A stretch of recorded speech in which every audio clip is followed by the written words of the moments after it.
ឡងមេផ្លូវរថភ្លើងសាធារណៈអាចមានជំរឿ3ខ្សែនេះបើតាមការបង្ហាញរបស់លោកម៉ាសាតូកូតូអ្នកសម្របសម្រួលគម្រោងរបស់អង្គការចៃការប្រចាំនៅកម្ពុជានៅក្នុងកិច្ចប្រជុំបញ្ចប់គម្រោងផែនការមេដឹកជញ្ជូនសាធារណៈនៅក្នុងរាជធានីភ្នំពេញកាលពីព្រឹកថ្ងៃទី19ខែសីហាម្សិលមិញនេះដោយមានការអញ្ជើញចូលរួមពីលោកប៉ាសុជាតិវង្សអភិបាលរាជធានីភ្នំពេញ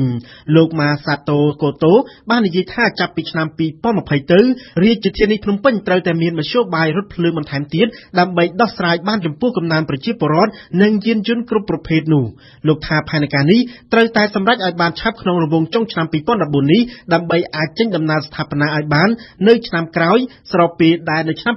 2020នៅសល់តែ5ឆ្នាំទៀតប៉ុណ្ណោះដោយផ្លូវទាំងអស់ក្នុងរាជធានីភ្នំពេញនឹងមិនអាចពង្រីកបានតទៅទៀតឡើយលោកប៉ាសុជាតិវង្សអភិបាលរាជធានីភ្នំពេញបានឯកភាពទៅនឹងគម្រោងប្លង់មេនេះប៉ុន្តែលោកសុំពេលពិភាក្សាជាមួយមន្ត្រីជំនាញឲ្យបានល្អិតល្អន់ជាមុនសិនមុននឹងបញ្ជូនទៅគណៈរដ្ឋមន្ត្រីធ្វើការសម្រេចនិងអនុម័តនៅខែវិច្ឆិកាខាងមុខយោងតាមគម្រោងប្លង់មេនេះជំរឿផ្លូវរថភ្លើងខ្សែទី1នឹងត្រូវស្ថាបនានៅតាមបណ្ដោយផ្លូវសហព័ន្ធរុស្ស៊ីចាប់ពីរង្វង់មូលចំចៅដល់ភ្លើងសញ្ញាចរាចរណ៍កាណាឌីយ៉ាមានប្រវែង14គីឡូម៉ែត្រជំរឿទី2នឹងចេញពីរង្វង់មូលចំចៅតាមមហាវិថីសហព័ន្ធរុស្ស៊ីដល់មុខប្រលានយន្តហោះបត់ទៅជើងដល់ផ្លូវរថភ្លើងហើយឆ្ពោះមកភ្លើងស្តុបសញ្ញាចរាចរណ៍កាណាឌីយ៉ាដែលមានប្រវែងសរុបជាង15គីឡូម៉ែត្រចំណែកជំរឿទី3ចេញពីមុខប្រលានយន្តហោះឡើងទៅខាងលិចតាមមហាវិថីសហព័ន្ធរុស្ស៊ីកាត់តាមក្រោមដីនៃប្រលានយន្តហោះអន្តរជាតិភ្នំពេញលើផ្លូវវែងស្រេងហើយឆ្ពោះដំណើរទៅភ្លើងស្តុបអាងទឹកអូឡ িম্প ិកដែលមានប្រវែងជិត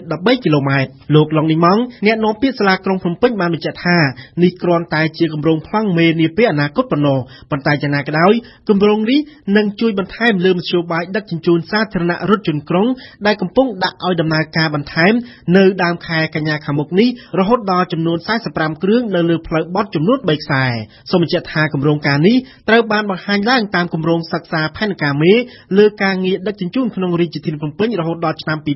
2035ដែលចំនួនចរាចរណ៍ក្នុងមួយថ្ងៃអាចនឹងកើនឡើងរហូតដល់ជាង7លានដំណើរស្របពេលដែលបច្ចុប្បន្នមានត្រឹមតែជាង4លានដំណើរដែលបានធ្វើឲ្យរាជធានីភ្នំពេញកំពុងជួបបញ្ហាប្រឈមនៃការកកស្ទះចរាចរណ៍កើតឡើងស្ទើរជាប្រចាំថ្ងៃ